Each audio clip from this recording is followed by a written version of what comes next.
সালামু আলাইকুম রহমতুল্লাহি বারাকাতুহু। মানুষ মরলে কাদামাটির মধ্যে শুয়ে রাখে, কিন্তু মানুষ কত বড় জ্ঞানী যে উপর দিয়ে এরকম দেয়াল করে টাইলস লাগিয়ে চকচকে বানায়। কিন্তু কবরের জিন্দিগিটা সাজাতে হলে এখানে এরকম উপরে টাইলস লাগানো নয়।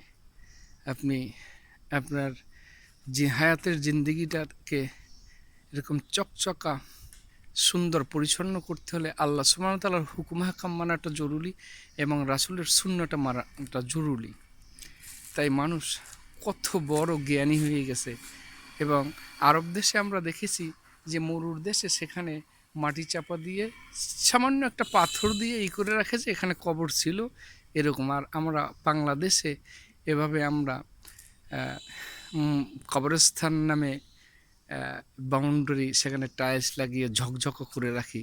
এটা আসলে আহ, কতটাই বিবেচনার বিষয় না, কি বলবো আমি বুঝতে পারতেছি না। এটা এটা মানুষ করে, এটা কেনই করে?